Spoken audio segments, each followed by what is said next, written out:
नमस्कार, आप सभी का स्वागत है। आप देख रहे हैं न्यूज़ 24 का डिजिटल प्लेटफॉर्म और मैं हूं आपके साथ अंजलि आनंद। देखिए, 2024 का चुनाव कितना दिलचस्प हो गया है, ये तो इंडिया गठबंधन बनने के बाद ही समझ में आ गया, जो कभी नहीं हुआ था क्योंकि बार-बार एक साथ आने की तमाम राजनीतिक पार्टियां बात करती थी, लेकिन हो नहीं पाया था। और ये करिश्मा किसने कर दिखाया? जी हाँ, ये इसमें कोई दो राय नहीं कि मुख्यमंत्री नीतीश कुमार ने।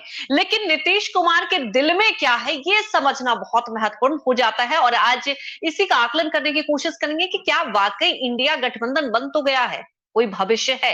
ये सवाल पहले भी पूछे जा रहे थे और आज भी नीतीश कुमार की भूमिका को लेकर हम चर्चा करेंगे। हमारे साथ इसके लिए खास मेहमान जुड़ चुके हैं, अखिलेश सिंह जो कि प्रवक्ता बीजेपी से है, हिमराज राम जुड़ चुके हैं जो कि प्रवक्ता जेडीयू से है, प्रमोद गोस्वामी जुड़ चुके हैं, वरिष्ठ पत्रकार हैं, डॉक्टर संजय कुमार जुड़ चुके हैं जो कि political expert, doctor Vineet Singh जुड़ चुके हैं जो कि प्रवक्ता एलजेपी, रामविलास पासवान की पार्टी की तरफ से, अरुण कुमार प्रवक्ता आरजेडी जुड़ चुके हैं और वहीं हमारे सहयोगी सौरभ कुमार भी पटना से जुड़ चुके हैं। आप सभी का इस पैनल में स्वागत है। सबसे पहले सौरभ, आपके पास जाना चाहूंगी। आप बिहार के राजनीतिक पारा को तो लगातार समझ ही रहेंगे। कहते हैं ना कि बिहार एक ऐसा राज्य है जहां पर राजनीति की बिसात लिखी जाती है। चाहे हम जेपी के आंदोलन से की बात कर लें, चाहे अब आप देख सकते हैं कि मुख्यमंत्री नीतीश कुमार ने एक बिसात और एक सूत्रधार कह सकते हैं इंडिया गठबंधन के लिए। लेकिन सौरभ, ये एक समझना महत्वपूर्ण है, नीतीश कुमार आखिर हैं कहां इस गठबंधन के बीच में? क्या भूमिका? जी बिल्कुल। अगर मुख्यमंत्री नीतीश कुमार की अगर भूमिका की बात करें तो भूमिका उनकी काफी बड़ी है और उन्होंने अपनी भूमिका जो है वो साबित कर कर भी दिखाया है। उन्हीं बिल्कुल। का उन्हीं का नीतीश कुमार का ही प्रभाव था कि 23 जून को सभी विपक्षी पार्टी यानी 15 विपक्षी पार्टी पटना में एक मंच पर नजर आए। कारण उसके पहले बीजेपी के तरफ से हमेशा यह कहा जाता था कि ऐसा कभी नहीं हो सकता है, देश में जो विपक्षी पार्टी है एक मंच पर आ ही नहीं सकती है। लेकिन नीतीश कुमार की ही ये कोशिश थी और उनका ही मेहनत था कि पिछले 8-9 महीने से वो लगातार सभी के पास जा रहे थे, सभी नेताओं से 1-to-1 मुलाकात कर रहे थे और सभी को उन्होंने एक मंच पर लाने की कोशिश जो की वो दिखी। वो सकारात्मक पहल जो है वो 23 जून को बिहार की राजधानी पटना में दिखी। और उसके बाद जो दूसरी बैठक हुई, जो बेंगलुरु में जो बैठक हुई, जहां पटना में 15 विपक्षी पार्टी थी, बेंगलुरु में वो संख्या जो थी 15 की वो 26 तक पहुंच गई। तो लगातार निश्चित रूप से जो विपक्षी पार्टी की जो एकता है वह लगातार मजबूत हो रही है, इसमें कोई दो राय नहीं है। रही बात अगर मुख्यमंत्री नीतीश कुमार की, तो वो मीडिया के सामने कई बार, एक बार नहीं उन्होंने कई बार कहा है कि मेरी पद की कोई लालसा नहीं है, मैं प्रधानमंत्री का उम्मीदवार नहीं हूं। लेकिन उनके जो नेता हैं, उनके जो कार्यकर्ता हैं, लगातार नारे लगाते हैं कि 2024 का प्रधानमंत्री कैसा हो, नीतीश कुमार के जैसा हो। तो निश्चित रूप से राजनीति में कुछ बातें होती है जो खुलकर नहीं कही जाती है और उसे समझना पड़ता है। तो बिल्कुल सौरभ, आपने बड़ी बात कही यहाँ पे कि राजनीति में जो कहा जाता है वो अक्सर आप देखते हैं होता नहीं है। और सौरभ देखिए, एक महत्वपूर्ण बात आपने कही, वाकई नीतीश कुमार ने करिश्मा किया कि एक साथ इतने राजनीतिक दलों को एकत्र। लेकिन सौरभ, यहाँ पर दिखाई तो ये दे रहा है ना कि नीतीश कुमार दिल्ली आते हैं, आपने देखा एक प्लान था कि मिलेंगे, कोई भी विपक्षी नेता नहीं मुलाकात करते, तो बहुत सारे सवाल उठ रहे हैं। डॉक्टर संजय कुमार जी, ये समझने वाली बात है कि देखिए इसमें कोई डाउट नहीं और कोई सवाल नहीं कि नीतीश कुमार ने वो कर दिखाया। मुझे लगता है कि ये शायद किसी राजनीतिक दल ने नहीं सोचा था। उन्होंने लगातार इस कवायद को कि विपक्षी एकजुट को करना है, आपने देखा वो घूमे। लेकिन एक सवाल ये उठ रहा है कि नीतीश कुमार को वो भूमिका अब नहीं मिल रही है। आपको याद होगा जब पहली बार बैठक हुई थी तो नीतीश कुमार को कहा गया था कि वो संयोजक बनेंगे, लेकिन वो भी ऐलान नहीं हुआ दूसरी बैठक में। आखिर नीतीश कुमार अब क्या रणनीति अपनाएंगे? डॉक्टर संजय जी। देखिए, राजनीति में परिस्थितियां जब बदलती हैं तो लोगों के एक्शन बदल जाते हैं, बोल बदल जाते हैं। उस समय राहुल गांधी जी की सदस्यता चली गई थी, कांग्रेस कर्नाटक में ही जीती थी, कांग्रेस बहुत मजबूत स्थिति में नहीं थी। लगता था कि क्षेत्रीय पार्टियां और कांग्रेस एक दूसरे की जरूरत बन गए। जैसे ही कांग्रेस कर्नाटक जीतती है, उनका बॉडी लैंग्वेज बदल जाता है। राहुल गांधी की सदस्यता बहाल होती है, उनका बॉडी लैंग्वेज बदल जाता है।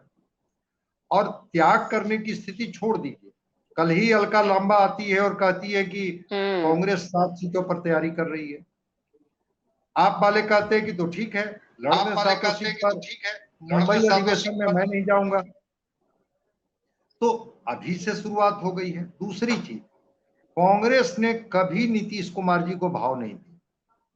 अगर कांग्रेस के यहाँ इनको जाना भी पड़ा तो लालू जी की मदद लेनी पड़ी, और लालू प्रसाद के साथ जब ये गए तब जाकर के इनकी मुलाकात सोनिया गांधी जी से हो। मतलब कि कांग्रेस के ये भरोसेमंद कभी रहे नहीं। ठीक है, आज कांग्रेस मजबूत स्थिति में है।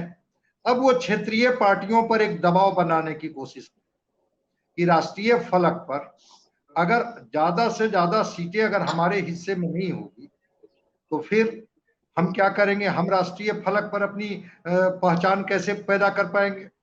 क्षेत्रीय पार्टियां कह रही है कि नहीं नहीं नहीं, आपको तो त्याग करना होगा। जहां क्षेत्रीय पार्टियां मजबूत है वहां क्षेत्रीय पार्टियां लड़ लेगी, बाकी जो सीटें बचेगी उस पर कांग्रेस लड़ लेगी। कांग्रेस इसके लिए तैयार नहीं है, जो इनके कांग्रेस के जो रिफ्लेक्शन आ रहे हैं। और इस बीच में एक और घटनाक्रम हो गई कि आरजेडी और जेडीयू ने मिलकर के सीट बांट लिया बिहार में कि 15 आप लड़ लीजिए, 15 हम लड़ लेंगे, 8 कांग्रेस को दे देंगे, 2 वामपंथी लड़ लेंगे। मैं तो ऐसा तस्वीर ही विपक्ष का नहीं देख पा रहा हूं कि जब जो भी पार्टियों के साथ आपको चुनाव लड़नी है उनके प्रतिनिधि बैठे नहीं, और आपने ठीक है आप कह दीजिएगा कि यह कयास है, इसमें कोई वास्तविकता नहीं है, कोई सच्चाई नहीं है, लेकिन चीजें कहीं जब स्वरूप तय हुआ तभी तो बाहर आई। तो कांग्रेस कोई भाव अब देने के लिए तैयार नहीं है। कांग्रेस का रुख अब बदला हुआ। बिल्कुल, और ये हम लोग तस्वीरों में देख रहे हैं। बड़ी बात कही आपने, क्योंकि पटना में कुछ परिस्थितियां कुछ और थी, उसके बाद दूसरी बैठक के बाद परिस्थितियां, और अब मुंबई में बैठक होगी उसमें कुछ और तस्वीरें अभी से ही हम लोगों को दिखाई दे रही है। डॉक्टर संजय जी, हालांकि हिमराज राम हमारे साथ नहीं जुड़े, उनसे इसका जवाब लेते हैं।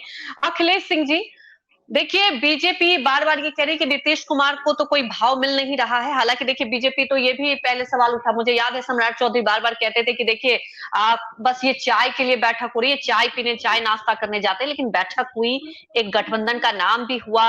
अब देखिए ये इतना आसान भी नहीं, लेकिन नीतीश कुमार का कद तो बढ़ा देश में, ये आप मानेंगे अखिलेश जी? देखिए, नीतीश कुमार भरोसे के नेता नहीं है, ये पूरा देश जानता है।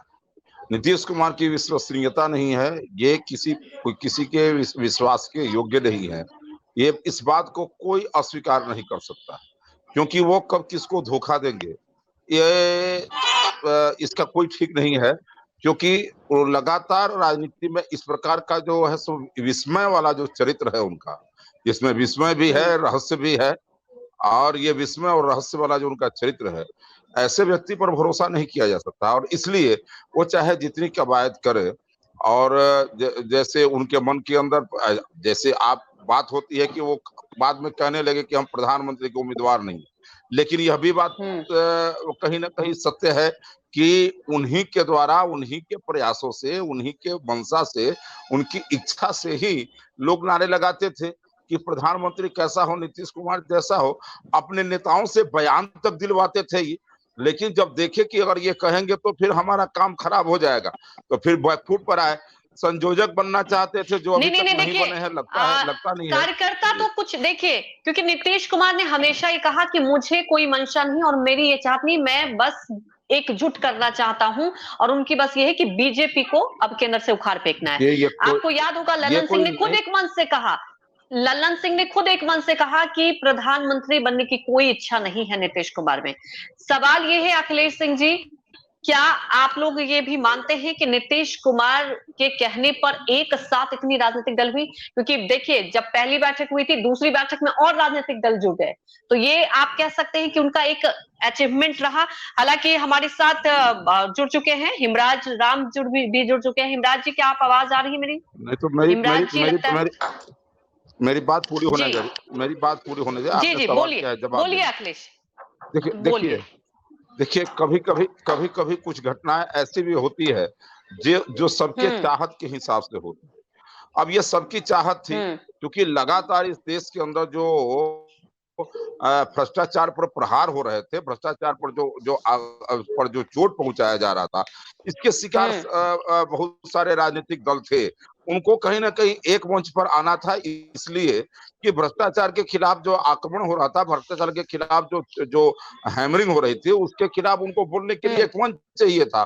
तो ये स्वाभाविक रूप से ऐसे लोग, और जिनको रहा था हमारी डायनेस्टी है, हमारा सल्तनत है, आने वाली पीढ़ी हमारा नहीं किस नहीं तरह नहीं, से पहले तो आप तो और कह रहे कि ऐसे हो सारे गए वो लोग, होना। पहले तो आप कह रहे थे कि बैठक ही नहीं होगी, नीतीश जी तो सब जगह घूम रहे हैं, उनको और कुछ काम नहीं बचा है, घूम रहे हैं। लेकिन देखिए घूमने का निष्कर्ष निकला। अरुण कुमार जी, हाँ अरुण बिल्कुल कुमार जी, बिल्कुल, क्या कि सच काम तो है? नहीं बचा है। इसको आप इनकार नहीं कर सकते हैं कि उनको कोई काम नहीं बचा है। वो अगर दिल्ली दौरा इस बात के लिए करते कि बिहार के विकास का कैसे काम लेकिन होगा, उसका केंद्र सरकार निष्कर्ष की बहुत ये सारी तो आप योजनाएं एग्री हैं, कर रहे हैं जिन ना योजनाओं कि के लिए पैसे उसका बाकी है, निष्कर्ष निकला, और बैठक हुई, इसके लिए वो दौरा और करते तो पटना बात में समझ सभी में आती। राजनीतिक दल, पहले आप लोग कह रहे थे राहुल गांधी नहीं आएंगे। अरुण कुमार जी, बैठक हुई और इसलिए अरुण कुमार हुई, जी से इसका जवाब लेते हैं। बैठक हुई और अरुण इसलिए कुमार जी, हुई, इस ये क्या सच है बैठक हुई, कि सुनिए, बैठक हुई और आरजेडी? इसलिए हुई, बैठक इसलिए हुई कि ये सारे लोग प्रताड़ित थे, सारे लोग पर जो आक्रमण समझ हो गए रहा अरुण था कुमार। तो भ्रष्टाचार पर, देखिए इसके जद में कहीं ना एकजुटता तो कहीं तभी थे होती है। जेल अरुण वाले और कुमार बेल जी वाले इसका थे, रिएक्शन दे। स्वाभाविक रूप से एक हुए। सुनिए ना, जेल वाले और अरुण बेल कुमार वाले जी, स्वाभाविक रूप से एक जगह आ गए। अरुण कुमार जी, क्या ये लोग बहुत प्रताड़ित थे? और खास तौर पर आप लोग जो देखा गया कि जेल वाले बेल वाले, मतलब कुल मिलाकर ये कहा जा रहा है कि ये भ्रष्टाचार का मिलन हुआ है। ये क्या बोलेंगे, इनके पास तो कोई मुद्दा है नहीं, और इन लोगों का तो उल्टी गिनती शुरू हो चुकी है। लगातार देख रहे किस तरीके से बौखलाहट में लगातार क्या क्या बयानबाजी करते थे। सिर्फ ट्रेलर में इतना बौखलाहट, अभी तो पूरी फिल्म बाकी है। अभी लगातार हम लोग इंडिया गठबंधन का कारवां बढ़ते जा रहा है। आप देख रहे हैं किस तरीके से पूरा सेंट्रल प्रधानमंत्री जी से लेकर राज्य के नेता बौखलाहट में अनर्गल बयानबाजी कर रहे हैं। तो इन लोगों को तो पता चल गया है, क्योंकि 14 वाले अब 24 में आने वाले नहीं है, तो क्या बोलेंगे ये लोग? एजेंडे की बात, मुद्दे की बात तो करते नहीं है, क्योंकि ये जो अलायंस है अंजलि जी, इंडिया गठबंधन मुद्दा आधारित अलायंस है, और देश तोड़क पार्टी को देश से बाहर करना है, सत्ता से बाहर करना है। भारतीय जनता पार्टी ने जिस तरीके से 9-10 साल में पूरे देश में नफरत फैलाने का काम किया, बेरोजगारी बढ़ाने का काम किया, महंगाई बढ़ाने का लेकिन अरुण कुमार जी, ठीक है, नीतीश कुमार एक बड़ी भूमिका निभा रहे हैं, एक बड़ी सोच, लेकिन ऐसा तो नहीं नीतीश कुमार घर से भी बेघर हो जाए, वहां सीएम पद तो चला ही जाए, क्योंकि तेजस्वी के लिए पहले ही बिसात बिछा दी गई और यहाँ भी कुछ बड़ी जिम्मेदारी नहीं मिल रही। प्रमोद गोस्वामी जी से समझेंगे। प्रमोद जी, देखिए नीतीश कुमार ने एक बड़ी भूमिका निभाई और ऐसा लग रहा था कि एक बड़ी जिम्मेदारी मिलेगी। पटना में जब बैठक हुई थी, उसके बाद दूसरी बैठक में ऐसा लग रहा कोई अनाउंसमेंट होगा। आपने देखा कि खबर भी आई कि नीतीश कुमार पहले निकल गए। अब जब कल दिल्ली आए तब भी कुछ ऐसा निष्कर्ष नहीं दिखाई दिया। क्या रणनीति होगी अब नीतीश कुमार की अगली बैठक से पहले, जो कि 31 अगस्त को मुंबई में होने वाली है? देखिए, जहां तक नीतीश कुमार साहब की जो इस पर इतनी चर्चा हो रही है, मुझे लगता है कि नीतीश कुमार जी हो, कांग्रेस हो, या जो 26 या 27, 28 जो भी दलों का एक इंडिया बना है, इसमें ये कोई एक पक्षीय पार्टी नहीं है कि जिसमें नीतीश कुमार जी की भूमिका तय कर दी जाए और उनका मंत्रिमंडल तय कर दिया जाए। जब ये गठबंधन है तो वो बैठक में ही सारी चीजें, सब लोगों के बातचीत से, विमर्श से तब चीजें कोई निकल के आएंगी। ये एक राजनीतिक शोशेबाजी है और ये आलोचना और प्रत्यालोचना है। वास्तविकता देखिए ये है कि जितने भी ये जो इंडिया बना है उसका कारण क्या है? उसका कारण सिर्फ ये है कि पूरे देश में भारतीय जनता पार्टी ने विपक्ष को, विशेष रूप से क्षेत्रीय दलों को कहीं ना कहीं नेपथ्य में डाल दिया है, राजनीति के हाशिए पे ला के खड़ा कर दिया है। ऐसी स्थिति में विपक्ष को लगा, क्योंकि और उसका एक स्वाभाविक कारण भी है कि इस देश में, और विशेष रूप से उत्तर प्रदेश ले लें, बिहार ले लें, इधर आप हरियाणा में चले जाइए, तो ये यहाँ पर पूरी तरीके से वहाँ जाट और उसका हो गया, यहाँ जातिगत समीकरण हो गए हैं, तो उसका लाभ भारतीय जनता पार्टी उठाती रही है। और इसके बाद जो ईडी, सीबीआई और जो भ्रष्टाचार के आरोप लगे, उसमें जब उनके ऊपर कार्रवाई हुई, उससे सारे लोगों को लगा कि भारतीय जनता पार्टी को अब कैसे रोका जाए। तो भारतीय जनता पार्टी को खाली इसलिए ईडी और सीबीआई नहीं, अपने अस्तित्व को कैसे बचाया जाए। वास्तविकता और कड़वा सच ये है कि उन सारी चीजों से बचने के लिए वोटों का विभाजन न हो, ये बात विपक्ष को पिछले 14 के बाद से और 22 के उत्तर प्रदेश के विधानसभा के चुनाव तक ये बात साफ हो गई कि भारतीय जनता पार्टी को अगर हम एक नहीं होंगे तो अब हम इसको हटा नहीं सकते हैं। उसका इतना परिवेश बढ़ गया है कि उसको हम वोटों के बिखराव का लाभ भारतीय जनता पार्टी लेती रहेगी, सत्ता में बनी रहेगी, हम लोग धीरे धीरे खत्म हो जाएंगे।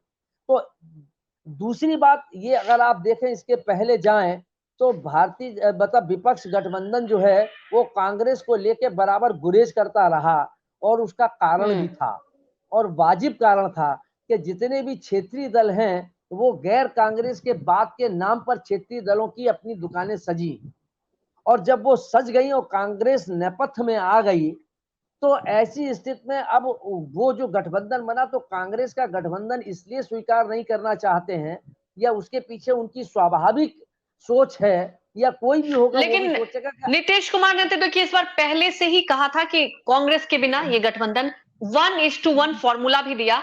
डॉक्टर विनीत सिंह जी, देखिए एक बड़ा सवाल ये है कि नीतीश कुमार जो कि लगातार 2-3 महीने हर जगह गए, उन्होंने मुलाकात की, मुलाकातों का दौर चला, गठबंधन बना, अब नीतीश कुमार की भूमिका क्या? अंजलि जी नमस्कार। पहली तो बात ये कि आपने कहा कि नीतीश कुमार जी ने करिश्मा कर दिया। ये करिश्मा नहीं, लोगों की मजबूरियां थी जो कि सब साथ आए। अगर करिश्मा होता और एक अगर प्रिंसिपल पे, आइडियोलॉजी पे चलते तो आप जो इतना बिखराव अभी से ही दिखना चालू हो गया है वो नहीं दिखता।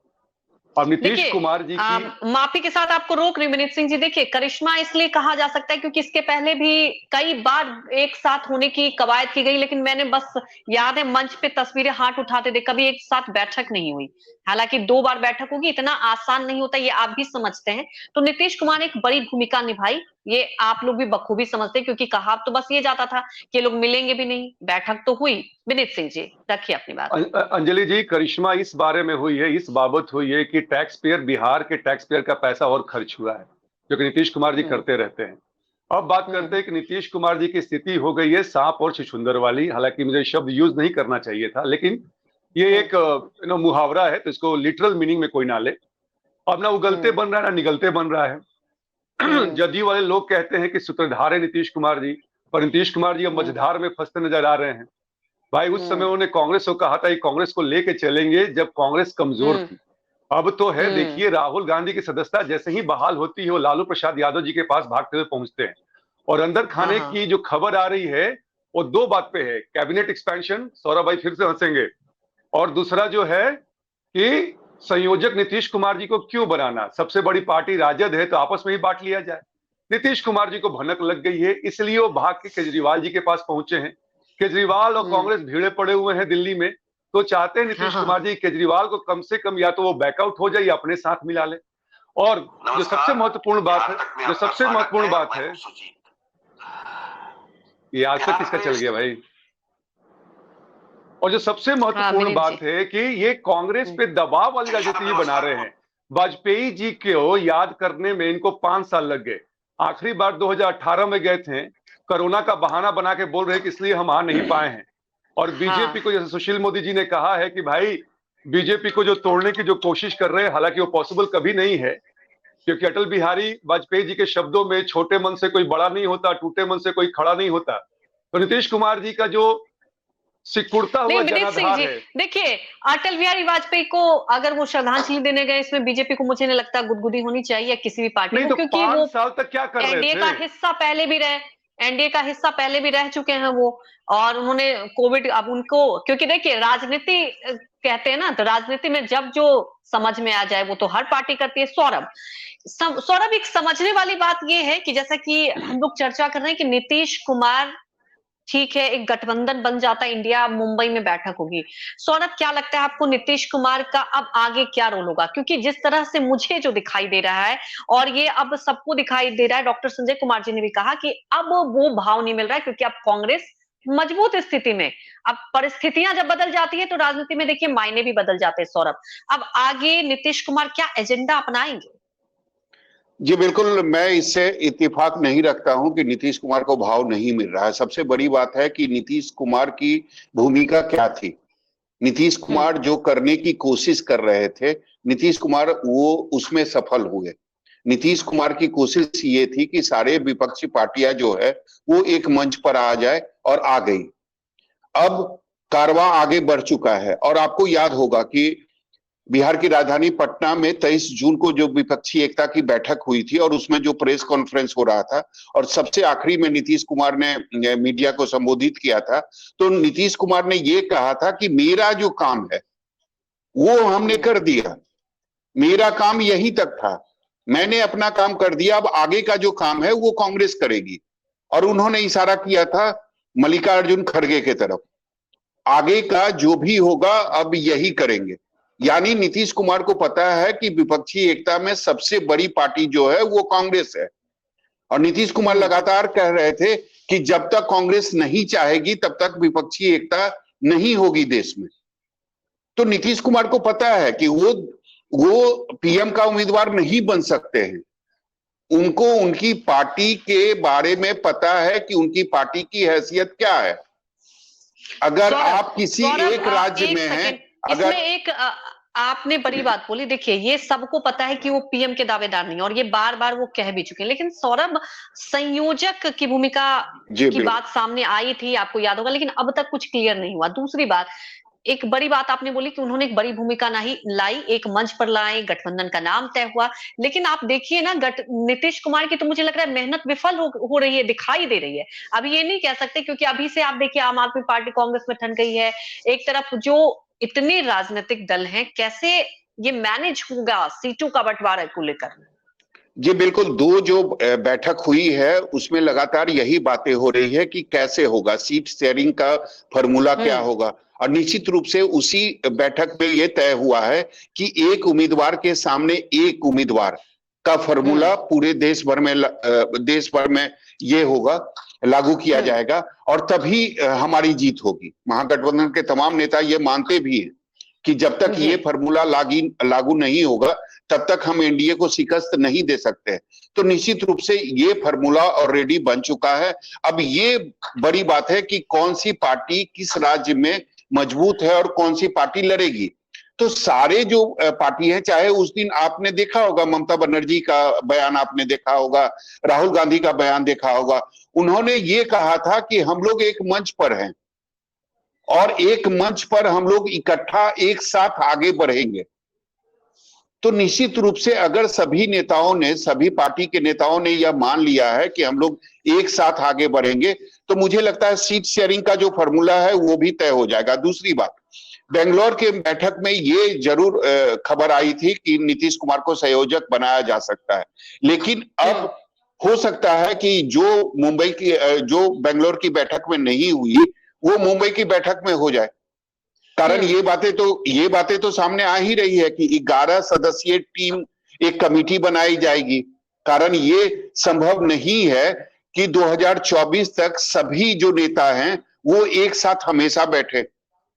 तो उसके इतर ये कोशिश की जा रही है कि 11 सदस्यीय टीम बनेगी और वही तय करेगी कि आगे का रूपरेखा क्या होगा।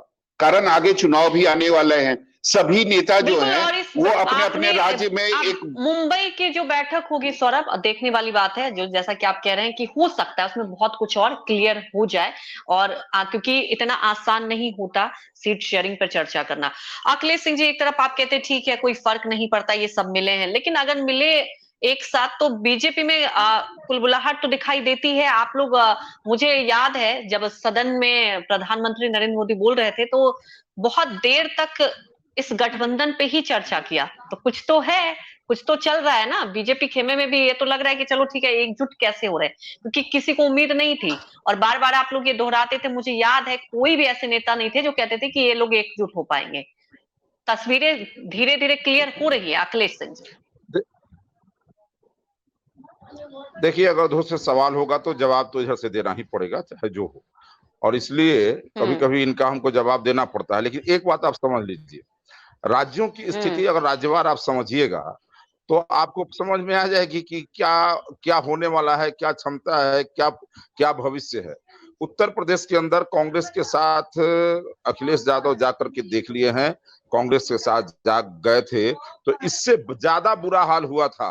और कांग्रेस का साथ किस तरह उनको बंटाधार करने वाला है, ये इस सब लोगों ने देखा है।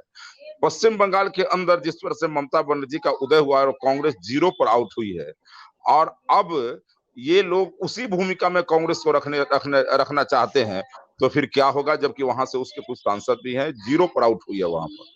दिल्ली के अंदर वही स्थिति है, पंजाब के अंदर वही स्थिति है, महाराष्ट्र के अंदर भी करीब करीब वहां पर भी जो इस परिस्थितियां हैं। आप इधर शरद पवार के कमजोर होने के कारण भले ही कांग्रेस की थोड़ी बातें खिल गई हो, लेकिन वहां भी वही।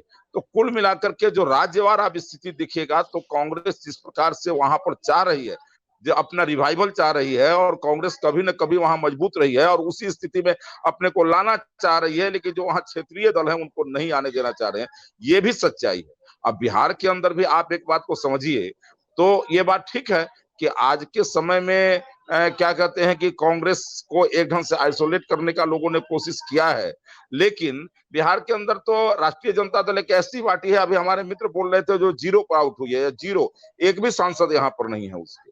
अब इस परिस्थिति में कांग्रेस है, आरजेडी है और जनता दल यूनाइटेड है, और इसमें कभी अखिलेश कभी सिंह जी, कांग्रेस को अभी आपने सुना होगा 1:1 फॉर्मूले पे, यहाँ पर देखिए जो बैट और नीतीश कुमार ये बार बार कहते हैं 1:1 पे चर्चा हो रही है, तो ये बात आप भी समझिए, अगर सीट शेयरिंग पर चर्चा होगी तो समीकरण कुछ और बदल जाएंगे, जो आप जिक्र कर रहे हैं पहले विधानसभा चुनाव। नीतीश कुमार सीटों को नहीं बांट सकते हैं, नीतीश कुमार सीटों को नहीं बांटेंगे। नीतीश कुमार नहीं बांट सकते, लेकिन इस गठबंधन बना ही इसलिए 1:1। अरुण कुमार सुनिए, नीतीश कुमार अखिलेश सिंह जी क्षमता में नहीं है, इस क्षमता में नहीं है नीतीश कुमार कि वो इस भूमिका में बैठे कि पंचायती कर सके। हमारे यहाँ एक शब्द होता है पंचायती करना, वो करता है जिसके अंदर क्षमता होती है, ताकत होती है। 43 सीटों वाली पार्टी जो बिहार के बाहर कहीं भी नहीं है, जिसकी वो औकात नहीं है, जो नेता अप्रासंगिक हो गया है, जिस नेता के लेकिन उसी नेता के कहने पर आज इतने राजनीतिक दल एक साथ हो गए ना। देखिए अखिलेश सिंह जी, मुझे याद है आप लोग, आपके वरिष्ठ नेता आकर कहते थे कि कुछ नहीं होगा, लेकिन वो तो आप चाहे मेरा ये अंजलि जी, देखिए अखिलेश सिंह जी, मेरा ये एजेंडा नहीं किसी के बारे में हम प्रोजेक्ट करें। हमारा एजेंडा तो ये है कि जनता को ये पता चले आखिर क्या स्थिति चल रही है। आप लोग इतने बौखला क्यों जाते हैं अखिलेश सिंह जी?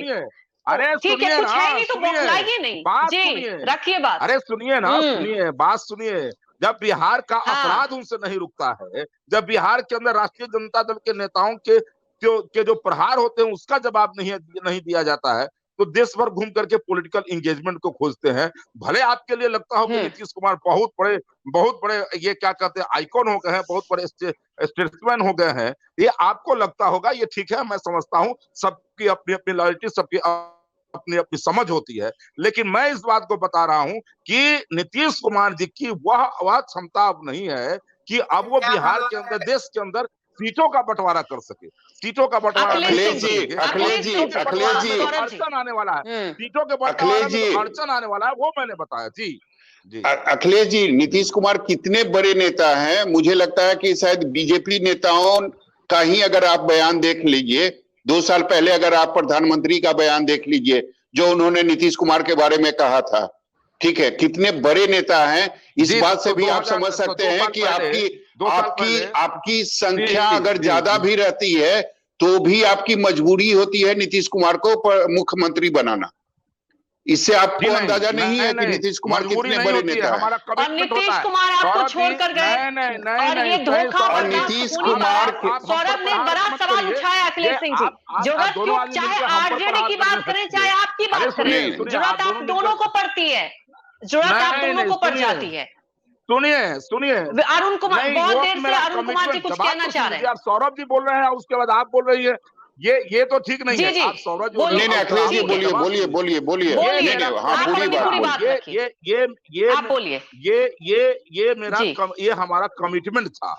ये हमारा कमिटमेंट जी। था, मजबूरी नहीं थी। ये हमारा कमिटमेंट था कि हम यदि कहे थे कि अगर चुनाव पूर्व हमने गठबंधन में कहा था कि आप हमारे नेता हैं, तो हमको उनको मुख्यमंत्री बनाना था। लेकिन आप एक बात समझ लीजिए, मैं फिर कह रहा हूं, क्या इस बात को लेकर के आप दोनों को छोड़ करके बाकी यहाँ बैठे हुए जो न्यूट्रल पैनलिस्ट यहाँ पर है, जिन लोगों ने यहाँ पर विशेषज्ञ के रूप में सबने नहीं कहा है प्रधानमंत्री ने क्या कि बयान उनकी दिया था प्रासंगिकता खत्म हो गई है और नीतीश कुमार की अखिलेश जी तो 2 साल जवाब पहले सुनिए। प्रधानमंत्री ने क्या बयान दिया था नीतीश कुमार को लेकर? मैंने अरे सुन लिया मैंने एक एक।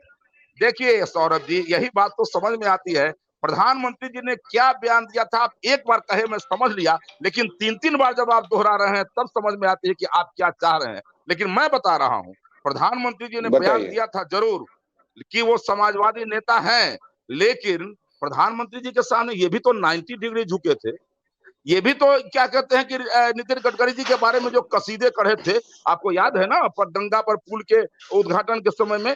लेकिन हाँ, ये बात जरूर है कि नीतीश कुमार जी समाजवादी नेता हैं, उनके बारे में एक कहा गया था। एक बार पलटी मारे थे, लगा था कि सुधर गए हैं, लेकिन फिर से पलटी मारे तो इनकी विश्वसनीयता समाप्त हो गई है राजनीति में। ये बिल्कुल नहीं, वो आपकी नजर में आपकी नजर में विश्वसनीयता वो खत्म हुई है, बीजेपी के नजर में, बिहार की जनता के नजर में नहीं हुई। नहीं, बिहार की जनता के नजर में नहीं हुई है। अगर बिहार की जनता के नजर में नहीं होता तो तीसरे नंबर की पार्टी क्यों बनती? सौरभ जी, आपकी नजर में हो सकता है, नहीं, हमारी नजर में नहीं होगा। एक जवाब दीजिए मुझे, बस एक जवाब दीजिए। क्या आने वाले वक्त में आप लोग नीतीश कुमार के साथ कभी नहीं जाएंगे अगर नीतीश कुमार आप लोग के साथ आते हैं? बिल्कुल नहीं जाएंगे, और वो प्रयास कर चुके हैं और ठीक है। ये यहाँ पे सभी पैनलिस्ट, सौरभ आप भी नोट कर लीजिए, क्योंकि मुझे याद है ये प्रयास कर चुके हैं अखिलेश जी और उनको कहा गया कि नहीं ये किस आधार पर आप कह रहे हैं कि प्रयास कर चुके हैं? आप ये किस आधार पर कह रहे हैं कि बिहार में? आप भी एक परसेप्शन आप तो परसेप्शन बता रहे हैं। अगर हम नहीं आप तो कह रहे हैं ना, आप कह रहे हैं कि परसेप्शन पर हम भरोसा करें। सुनिए ना, आप नहीं परसेप्शन पर भरोसा करने के लिए बात नहीं कर रहे हैं। कुछ कहना चाह रहे हैं, प्रमोद जी भी कुछ कहना चाह रहे हैं। प्रमोद जी कुछ कह रहे हैं, अखिलेश सिंह जी, प्रमोद जी कुछ कहना चाह रहे हैं, जरा सुन लेते हैं। प्रमोद जी कुछ कहना चाह रहे हैं। जी प्रमोद जी। अखिलेश जी, जो आप ये कह रहे हैं कि अब नीतीश कुमार जी को नहीं लेंगे, मैं खाली ये राजनीति है, ये खाली आप बयानबाजी है, इसके अलावा यथार्थ कुछ नहीं है। उत्तर प्रदेश में ओम प्रकाश राजभर ने प्रधानमंत्री को पानी पी के, मुख्यमंत्री को पानी पी के गालियां दी, और उसके बाद परिस्थितियां जब ये बनी तो फिर उसके बाद फिर उनको गले में लगा लिया और फूलमाला पहना दी, और उसके बाद वो सीटें जो चाहेंगे वो लेंगे। तो ये मजबूरी, राजनीतिक मजबूरी, ये मत कहिए। अगर जरूरत पड़ेगी तो नीतीश कुमार के पास फिर जाएंगे, और नीतीश कुमार को जरूरत पड़ेगी। ये राजनीतिक प्रपंच हैं, ये खाली सिद्धांत और मूल्य नहीं है। वही तो कह रही अखिलेश सिंह जी ने बड़े ही कॉन्फिडेंट के साथ ये दावा कर दिया प्रमोद जी, यही तो मैं आश्चर्य कर रही हूँ। अरुण कुमार मैंने कर दिया आपको, ठीक है, मैंने कर दिया। आप किस बात को हम लोगों ने नोट भी कर लिया। अरुण कुमार जी, परसेप्शन है आपको जो करना है करिए, मैंने तो कर दिया कि यहाँ दरवाजा बंद है उनके। अरुण कुमार जी, देखिए ये लोग बौखलाहट में हैं। प्रधानमंत्री जी से लेकर जितने सारे भारतीय जनता पार्टी के नेता हैं, सबको आभास हो गया है कि 14 वाले अब 24 में आने वाले नहीं हैं। और इस बार जो राष्ट्रीय ध्वज उन्होंने फहराने का काम किया प्रधानमंत्री जी ने, अंतिम था। और आपने देखा 24 के बाद में लालू जी आ जाएंगे क्या? आप 24 में फिर नरेंद्र मोदी ही आएंगे। इंडिया आने वाला है। अरे भाई, अरे सजा याफ्ता पार्टी जिसके पास एक वो सीट नहीं है वो भी बड़ा बड़ा लोग कर रहा है। एनडीए बुलाए थे पीएम महोदय, एनडीए का बैठक बुलाना पड़ गया 38 दलों के नेताओं के साथ। अरे युवराज जी कब जेल जाएंगे ये समझिए पहले। और ऐसे सब दलों को ऐड कर रहे हैं जिसकी कोई वजूद नहीं है। कैसे बोल रहे हैं लंबी चौड़ी बात। इंतजार करिए। अरुण कुमार जी, अरुण कुमार जी देखिए, एक सवाल अंजलि जी, देखिए हम बार भी बार हैं। उठते हैं और ये बीजेपी भी, हाँ विनीत सिंह जी से भी रिएक्शन लेंगे, लेकिन विनीत सिंह जी देखिए आप लोग ये क्या विनीत सिंह जी ये समझने वाली बात है कि मुख्यमंत्री बनाना है तेजस्वी यादव को, इसलिए भेज दिया गया क्या दिल्ली नीतीश कुमार को? क्योंकि ये बार बार राजनीतिक गलियारों में चर्चा होती है। विनीत सिंह जी, ये तो दबाव है ही ना। नीतीश कुमार जी एक ऐसे घटक दल के साथ सरकार में है कि मुझे एक इंग्लिश फिल्म याद आती है कि स्लीपिंग विथ एनिमी। ये बार बार इनके गर्दन पे हाथ पकड़े हुए हैं लोग कि भाई कि जल्दी से निकलिए, आप जल्दी से हटिए। और ये जो ये राजद के भाई प्रवक्ता भाई इसलिए खुश हो रहे हैं क्योंकि इनको मालूम है कि नीतीश कुमार जी लंबे समय तक यहाँ पे नहीं है। और एक बात बता दी अंजलि जी की राजनीति में, सुनिए अरुण भाई सुन लिया जाए, थोड़ा पेशेंस रखिए सर। क्या है अंजलि जी की राजनीति में लोग कहते हैं कि परमानेंट एनिमी और परमानेंट फ्रेंड्स नहीं होते हैं। 2013 में भी नीतीश कुमार जी ने मोदी जी के बारे में कसीदे पढ़े थे, पर वो अब नीतीश कुमार जी की ऐसी बहद पिट गई है, ऐसा फजीयत हो गया है बिहार में कि जो भी पार्टी उनको लेगी ना, उनका सारा जो पाप है ना उसके ठिकरे बढ़ा जाएगा। और मुझे लगता है कि बीजेपी जैसी प्रबुद्ध पार्टी जो कि जनता के बीच में रह के काम करती है, वो हम लोग गलती नहीं दोहराएंगे। तो नीतीश कुमार जी इसलिए बौखलाहट में कभी इधर घूम रहे हैं, कहीं उधर घूम रहे हैं। मेरा तो अपना मानना है कि नीतीश कुमार जी के पास अभी भी समय है कि हरिद्वार की यात्रा के लिए निकले और इन सबसे जो भी इन्होंने पाप किया है, कहते हैं ना कि आपका कर्म लाख करे चतुराई पर कर्म का लेख मिटे ना भाई। तो नीतीश कुमार जी को जाकर थोड़ा पूजा पाठ करना चाहिए ताकि उनको शांति मिले। राजनीतिक रूप से ये खत्म हो चुके हैं। लेकिन विनीत सिंह जी एक सवाल तो यहाँ उठेगा ना, ठीक है अब नीतीश कुमार की भूमिका क्या है क्योंकि राज्य में भी तीसरे नंबर की पार्टी, लेकिन विनीत सिंह जी ये बात तो समझना होगा ना, हर राजनीतिक दल उनके बिना तो अधूरा। बीजेपी जो कि सबसे बड़ी पार्टी बनकर भी उभरती है, नीतीश जी चाहिए। नीतीश जी तो कह रहे थे, उन्होंने तो कई बार बयान दिया कि मुझे तो मुख्यमंत्री भी नहीं बनना था। प्रमोद गोस्वामी जी देखिए, जो फिलहाल बिहार की स्थिति है ना, और नीतीश कुमार के लिए गाना मुझे भी याद आता है कि आंख है भरी भरी मुस्कुराने की बात करते हो। क्या नीतीश कुमार उसी स्थिति में अभी नजर आ रहे हैं? नहीं देखिए, नीतीश कुमार जी ने एक बड़ा काम किया है, इससे सभी लोगों को स्वीकार करना चाहिए कि उन्होंने सारे देश के विपक्षी दलों को जोड़ लिया। दूसरे, उनके ऊपर कोई ऐसे आरोप नहीं है भ्रष्टाचार के, ये एक उनका प्लस पॉइंट है। तीसरी बात ये है कि उनको क्या भूमिका मिलेगी या क्या नहीं मिलेगी, अब कोई भी राजनीतिक दल इस स्थिति में नहीं है कि जो ये तय कर ले कि हम ये भूमिका चाहते हैं और वो भूमिका ले ले। ये क्योंकि 26 लोगों का जमावड़ा है, इसमें सारे लोग मिल बैठ के ही तय करेंगे। लेकिन एक बात तय हो गई है, मैं इस समय नाम सुन लीजिए, मैं इस समय नाम भूल रहा हूँ। कल उन्होंने डिबेट पे कहा कि ये बात 400 देश की 450 सीटों पर ये लगभग तय हो गया है कि एक भारतीय जनता पार्टी के खिलाफ एक अरुण कुमार जी आप भी बोलेंगे, आप प्रमोद जी को बोलने दे, बात कंप्लीट करने दे जी प्रमोद जी। तो उसके 450 सीटों पर यह तय हो गया है कि एक प्रत्याशी भारतीय जनता पार्टी के खिलाफ खड़ा होगा। तो मकसद सिर्फ भारतीय जनता पार्टी को इन विपक्षी दलों का रोकना है, और उसके लिए जो ये फार्मूला बना है कि एक पर एक खड़ा होगा, वो वही एक ऐसा फार्मूला है कि जिसपे बीजेपी को रोका जा सकता है और वोटों के बिखराव को थामा जा सकता है। बिल्कुल, ये रणनीति सबसे ज्यादा सटीक और जो कि नीतीश कुमार ने दी भी है। अरुण कुमार जी देखिए, ये बड़ी बात है कि ये कोई नहीं इनकार कर सकता। अखिलेश सिंह जी चलिए यहाँ कर रहे, लेकिन मन में मन उन्हें भी पता होगा कि नीतीश कुमार ने बड़ी भूमिका निभाई है, और विनीत सिंह जी भी इस बात को मुझे लगता है एग्री करेंगे। देखिए अरुण कुमार जी, लेकिन एक सवाल है कि कहते हैं ना कि पहले हमें अपने घर को सुरक्षित करना होता है, ये सवाल उठता है। नीतीश कुमार जी बड़ी भूमिका निभाए, ये हर राजनीतिक गलियारों में चर्चा हुई, उन्होंने इसको कर दिखाया, लेकिन उनके घर में ही देखा बिखराव। सबसे पहले तो लव कुश की जोड़ी टूट गई, जीतन राम मांझी अलग हो गए।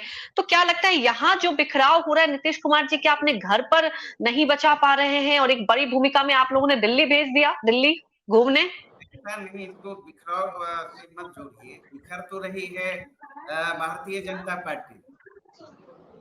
भारतीय जनता पार्टी का साथ धीरे धीरे धीरे धीरे करके सारे जो मजबूत अलायंस कहाँ बिखर रही है भाई,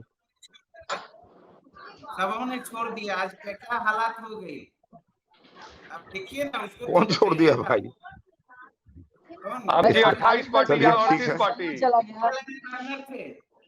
आरसीपी कहाँ गए, उपेंद्र कुशवाहा कहाँ गए, मांझी जी निकल गए। और सब में एक ही शिकायत रही अरुण कुमार जी की नीतीश कुमार अब पहले जैसे नहीं रहे, तो ये तो लग रहा है ना। और ये देखिए चर्चा भी होती है कि क्या कहीं जो साया है वो आरजेडी का ज्यादा तो भारी भी पड़ रहा नीतीश कुमार। सौरभ, देखिए एक बड़ी बात है, एक भूमिका रही नीतीश कुमार की, और उन्होंने जो पटना में राजनीतिक दल की बैठक हुई और उस बैठक में देखिए सकारात्मक चीजें भी कई बार निकलकर सामने आई। लेकिन सौरभ, कई दांवपेच हैं इस गठबंधन में। नीतीश कुमार ने एक बड़ी भूमिका निभाई और उन्होंने बड़ा, अब आगे जब मुंबई में बैठक होनी है सौरभ, तो क्या लगता है आपको कि नीतीश कुमार इसके लिए क्या रणनीति तय करेंगे? क्योंकि देखिए सौरभ, नीतीश कुमार जल्दी अपने पत्ते खोलते नहीं है, ये सबको पता है, वो बहुत सोच समझकर स्टेप उठाते हैं। जी बिल्कुल, अगर महागठबंधन के साथ उनकी जो गठबंधन हुआ था, मुझे याद है उसके बाद कई बड़े नेताओं का बयान आया था कि, और उपेंद्र कुशवाहा भी मेरे ख्याल से इसीलिए अलग हो गए थे कि उन्होंने कहा था कि महागठबंधन यानी आरजेडी के साथ जो उनकी डील हुई है उसको वो पब्लिक करे, क्योंकि लोग जानना चाहते हैं कि इस बार जो गठबंधन हुआ है आरजेडी के साथ वो किस आधार पे हुआ है, उसमें डील क्या हुई है। तो आपको याद होगा कि दिसंबर में, यानी आज से करीब 8-9 महीना पहले, प्रदेश अध्यक्ष है जगदानंद सिंह आरजेडी के, उन्होंने खुल के बोला था कि आने वाले समय में, आने वाले दिनों में, कुछ महीनों के बाद नीतीश कुमार दिल्ली की राजनीति करेंगे और बिहार की बागडोर जो है वो तेजस्वी के हाथों में सौंपी जाएगी। तो डील निश्चित रूप से यही हुई थी और उसके बाद काफी हंगामा भी हुआ था जगदानंद सिंह के इस बयान को लेकर। उसके बाद जगदानंद सिंह फिर बैक हो गए थे और उसके बाद आरजेडी का कोई नेता आज तक इस बयान की पुष्टि नहीं किया है। लेकिन निश्चित तौर पर यही डील हुई थी। नीतीश कुमार ने यही कहा था कि 2024 के पहले हम चाहेंगे कि सभी जो विपक्षी पार्टी है एक मंच पर आ जाए और हम आगे की राजनीति जो है वो दिल्ली से करेंगे और यहाँ बागडोर जो है वो तेजस्वी के हाथों में सौंप दी जाएगी। तो इसी में नीतीश कुमार लगातार आगे बढ़ रहे हैं। मुझे लगता है कि मुंबई में जो तीसरी बैठक होगी उसमें निश्चित रूप से 11 सदस्यीय कमेटी बनेगी और उसमें संयोजक भी बनाए जाएंगे और निश्चित रूप से नीतीश कुमार का नाम सबसे आगे आप रख सकती हैं, क्योंकि अगर आज विपक्ष एक मंच पर बैठा हुआ है तो ये नीतीश कुमार के कारण ही संभव हो पाया। विनीत सिंह जी, क्या कहेंगे आप? अंजलि जी, हमारे तरफ एक कहावत है, माल महाराज का मिर्जा खेले होली। आपकी बात मान लें तो नीतीश कुमार जी ने मेहनत की और लोगों को ले आए, पर अब ये साइड लाइन किए जा रहे हैं। आज अखिलेश प्रसाद सिंह कह रहे थे कि संयोजक कौन बनेगा उसके या निर्णय खड़गे जी और राहुल गांधी लेंगे। भाई स्टार्ट किया था नीतीश कुमार जी ने और बिल्कुल पीछे चले गए हैं। नीतीश कुमार जी विनीत सिंह जी, अभी तय भी तो नहीं हुआ ना कि वो संयोजक नहीं बनेंगे। अभी तो निर्णय कौन लेगा? नाम का पता, निर्णय कौन लेगा? कांग्रेस सबसे बड़ी पार्टी है इस अलायंस में। नहीं, मेरी बात सुनिए। आज अखिलेश सिंह का बयान है कि जो भी संयोजक बनेगा उसका निर्णय खड़गे जी लेंगे और राहुल गांधी लेंगे। ये हम कोट कर रहे हैं, दैनिक भास्कर का न्यूज है। तो बस ये जब कोट कर रहे हैं। विनीत जी, अखिलेश सिंह जो है वो कांग्रेस के प्रदेश अध्यक्ष हैं, तो वो अपनी पार्टी के बारे में ही बात करेंगे, वो दूसरी पार्टी के बारे में बात नहीं करेंगे। सही कहा आपने। तो फिर अलायंस की बात कहां से आती है? वही तो हम कह रहे हैं कि अलायंस मजबूरियों का नाम है। यहाँ पे कांग्रेस जो है सबसे बड़ी पार्टी है, अब वो क्या कर रही है? डिक्टेट कर रही है। अब अरुण भाई रुक जाइए, बीपी बढ़ जाता है इससे। क्या है सौरभ भाई कि यही तो दिक्कत है। अब नीतीश कुमार जी देखिएगा, दिल्ली गए हैं संजय झा को लेके, पहले तेजस्वी यादव जी को लेके जाते थे, तेजस्वी यादव जी नहीं गए हैं साथ में। मतलब कि उनको मालूम है कि राजद भी जो है वो कांग्रेस के साथ मिलके इनको साइडलाइन कर रहा है।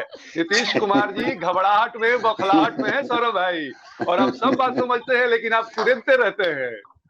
चलिए, अब संजय झा पर भी आप लोग सवाल खड़ा कर रहे हैं कि संजय झा को लेकर क्यों गए? तेजस्वी को लेकर जाना चाहिए था। तेजस्वी को लेकर हर जगह नहीं जा सकते हैं ना। चलिए ठीक है सर। हाँ, देखिए ये बात ठीक है, तेजस्वी को लेकर सब जगह जा नहीं सकते हैं, उसमें कुछ समस्या है। ये बात सौरभ। अरे सर, उनका निजी यात्रा है, उनका निजी यात्रा भी है। नहीं, सर उनका नहीं, निजी आप- यात्रा भी है, आपको भी पता है। केजरीवाल वो केजरीवाल आंखों से मिलना है, कि निजी सब यात्रा जगह है। तेजस्वी को लेकर नहीं जा सकते थे। ये बात सही में निकल गई आपसे, एक सही बात कि सब जगह तेजस्वी तेजस्वी को यादव लेकर और नहीं जा लालू सकते। तेजस्वी यादव और लालू प्रसाद यादव 3 दिन पहले दिल्ली से लौटे हैं। हाँ, वो हो साथ गया, क्यों और नहीं देखिए गए? अखिलेश सिंह जी, ये बात तो नहीं, अखिलेश सिंह जी देखिए, ये बात तो समझने वाली बात है ना कि हर यात्रा में तो तेजस्वी के अरे साथ नहीं सब कोई जाएंगे, कुछ समझता है, जो बैठ ना के समझे कुछ। सो अनाड़ी है, अखिलेश सिंह जी जो ना चलिए समझे ये सो अनाड़ी बताइए, है। सब अखिलेश सिंह समझते जी ये हैं। बताइए, अब जी।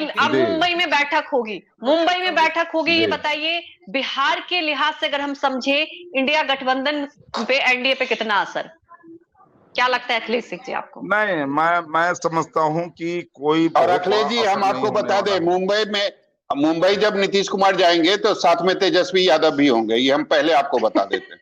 लोगों के है। भाई अच्छी जानकारी है आपको तेजस्वी जी के और नीतीश जी के बारे में, बधाई हो। चलिए नहीं, अब मैं आपको बता रहा हूं। परेशानी हो रही है इसलिए हमने सोचा नहीं, बता दें कोई आपको। परेशानी नहीं हो रही, कोई परेशानी नहीं। आपने एक अच्छी बात कही कि सब जगह लेकर के नहीं जा सकते हैं, कुछ नहीं, जगह लेकिन लेकर के मुंबई जा में सकते हैं। जाएंगे, कहाँ दोनों कहाँ साथ जा में सकते जाएंगे। हैं, कहाँ जा मुंबई सकते हैं और कहाँ नहीं अखिलेश जा सिंह जी वो सकते हैं। आंखों का इलाज कराने भी गए थे, ये देखिए अखिलेश मुंबई सिंह जी, जाएंगे, साथ अखिलेश में सिंह जी जाएंगे। आप भी परिपक्व, देखिए अखिलेश सिंह हाँ, जी आप नहीं भी ठीक है, बखूबी ठीक समझते, है, लेकिन नहीं कहते अच्छी हैं ना कि बात है। कई बार निशाना कहाँ साधना है तो साथ देते हैं। नहीं, कहाँ जा अखिलेश सिंह जी सकते हैं, कहाँ नहीं जा सकते हैं, ये हमारा विषय नहीं है। आप उसका रिसर्च करते हैं, जी करें, ये अच्छी बात है। जी लेकिन बस अब ये रही मुझे बात जल्द कि वक्त की कमी है, फिर प्रमोद जी के पास जी, जाऊंगी, कितना और इम्पैक्ट बिहार इसलिए की राजनीति में? हाँ, बिल्कुल बिहार की राजनीति पर कोई इम्पैक्ट नहीं है, क्योंकि अब नीतीश कुमार के पास, चूंकि हमने 2 उपचुनाव को देखा है और उस चुनाव में नीतीश कुमार जी के का क्या वोटर के में क्या पैठ है, वोटर किस प्रकार की विश्वसनीयता है वोटर के अंदर, तो अब इनके पास कोई वोट नहीं रह गया है, इसलिए आरजेडी को ये किसी प्रकार का सहयोग नहीं कर पाएंगे। और इसलिए मैं बता रहा हूं कि वो सारा वोट जो ओबीसी, जो ईबीसी ओबीसी की बात कर रहे थे, ये 100% आज भारतीय जनता पार्टी के साथ है। और इसलिए ये बिल्कुल ही एनडीए, मैं एनडीए की बात कर रहा हूं, एनडीए वो पिछले परफॉर्मेंस को दोहराएगा। शायद कहीं एक सीट हम हारे थे, कहीं वो फिर वापस उस समय एनडीए में जेडीयू भी साथ में थी। प्रमोद जी, प्रमोद जी देखिए बड़ा सवाल ये है कि आने वाले वक्त में 2024 बेहद ही दिलचस्प होने वाला है, समीकरण बिल्कुल बदले हुए हैं और बिहार की राजनीति, कहते हैं ना कि बिहार का एक एक जन राजनीति को बखूबी समझता है, क्या इम्पैक्ट आने वाले वक्त में बिहार की राजनीति में इससे? देखिए बिहार की जो स्थिति है वो अगर वहाँ पूरी तरीके से जातिगत समीकरणों पर आधारित राजनीति है उत्तर प्रदेश और बिहार की, तो ये तो स्पष्ट है कि लालू प्रसाद जी या उनकी आरजेडी पार्टी और नीतीश कुमार जी, ये बड़ा कॉम्बिनेशन है जातिगत के हिसाब से जो वहाँ की राजनीतिक भूमिका तय करती है। जहां तक जीता माजी जी का सवाल है, या आप आ जाइए पासवान जी के चाचा भतीजे का, वहां आपस में टकराव है। निश्चित रूप से मुझे लगता है कि इस चुनाव में जो आज की स्थिति है, कल क्या होगा तो मैं नहीं जानता, लेकिन आज की स्थिति में भारतीय जनता पार्टी वहां कमजोर स्थिति में होगी जो पिछला था। बिल्कुल एक इम्पैक्ट अलग पड़ेगा। बहुत बहुत शुक्रिया आपका हमारे साथ जुड़ने के लिए। डॉक्टर विनीत सिंह जी आपका भी शुक्रिया, डॉक्टर संजय कुमार जुड़े थे उनका भी शुक्रिया, अरुण कुमार जी आपका भी शुक्रिया, सौरभ आपका भी शुक्रिया। तो देखिए बड़ा सवाल ये है कि अब अगली बैठक इंडिया की होने वाली है मुंबई में। अब इस बैठक में क्या भूमिका तय होगी और नीतीश कुमार के दिल में क्या है, क्योंकि सवाल उठ रहे हैं राजनीतिक गलियारों में। उनको आना था बिहार, शुक्रवार को आ गए गुरुवार को। बड़ा सवाल ये कि क्या नीतीश कुमार की एक बड़ी भूमिका होगी, आखिर नीतीश कुमार के दिल में क्या है आने वाले वक्त के लिए, ये तो पता चल ही जाएगा। फिलहाल हमारे साथ जुड़ने के लिए आप सभी का बहुत बहुत शुक्रिया।